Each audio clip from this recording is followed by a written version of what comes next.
I enjoy being one of the first to the punch when it comes to being, in the Terminator game. That's what my channel's about.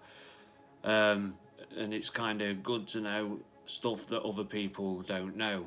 When there was an interview out that James Cameron released, or didn't release actually, that Paramount or whoever released, Flicks in the City released accidentally by mistake, I pressed record, and as much as I can't and won't upload it because I tried and it got deleted, I can discuss it.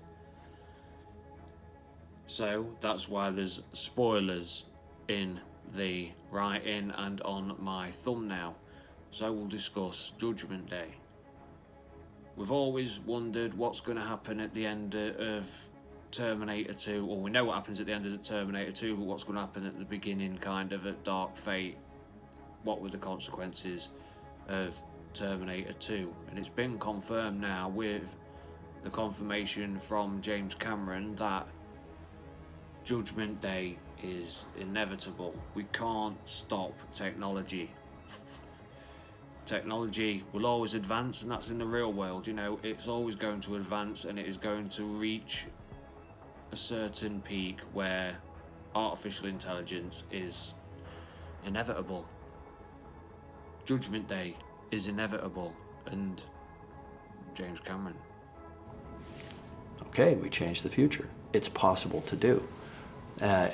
But with that comes the responsibility for the future that took its place, right?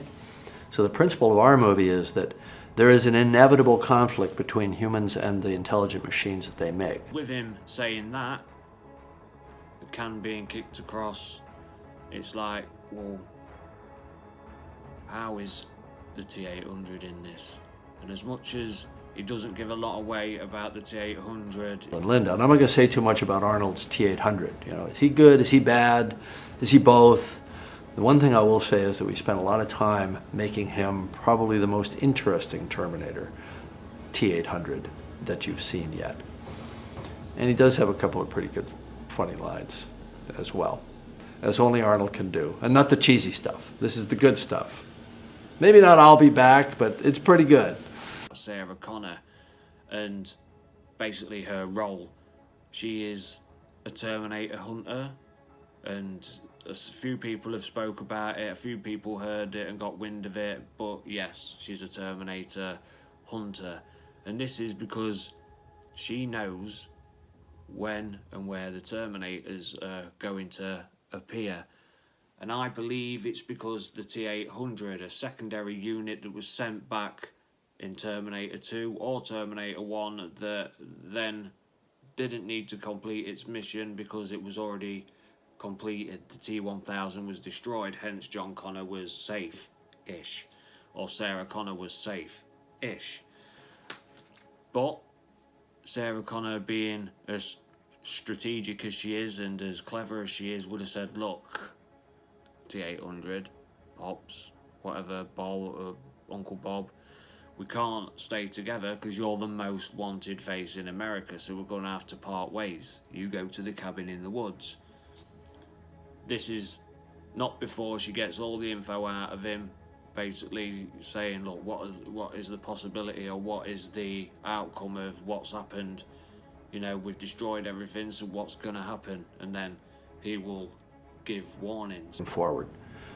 What does Sarah do the day after Judgment Day didn't happen?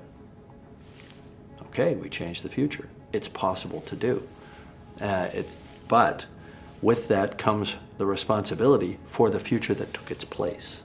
Hence why she knows where to be on the bridge, or knows where to be before the bridge, the yellow truck scene with the Rev 9.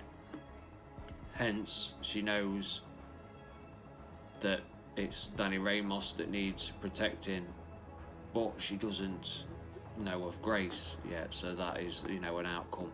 This is the future that has been changed because of the results of Terminator 2. It's changed stuff, and with Skynet probably coming to the presumption that, look, these termination units aren't working as well now, so we need to come up with a bigger, better design. We get the Rev 9 and we get the Graces. So Sarah Connor is a Terminator hunter. She has the ability to know where and when to be. And I think the way James Cameron words it, it makes it sound like she's been doing it before, but I don't think it is. I think it's him. He's worded it wrong, and he just basically means that she knows when and where to be in this movie at that point, what we see in the trailer. Inevitability. So she's kicked the can, she's going to have to try to kick it again and again and again. The war never ends. So Sarah has become a Terminator hunter. She's not waiting to be hunted by a Terminator. She hunts them. She's figured out a way to be there when they pop through time, and she just blows their shit away. It's pretty much that simple. Hey, it's going to be an R-rated movie, so I can swear. She's there when they show up, and she takes care of business. Now that puts her into a direct collision course with the bad guys coming through, the good guys coming through, the new target. It's all a very tightly focused narrative. And the other spoiler thing is the movement of Judgment Day. It's inevitable. It's just round the corner. It's another try and prevent Judgment Day. There is an inevitable conflict between humans and the intelligent machines that they make. And all she's done is kick the can down the road from her future back in the 80s to our future now in 2019. Judgment Day is right around the corner yet again. It's an inevitability. So she's kicked the can, she's going to have to try to kick it again and again and again. The war never ends.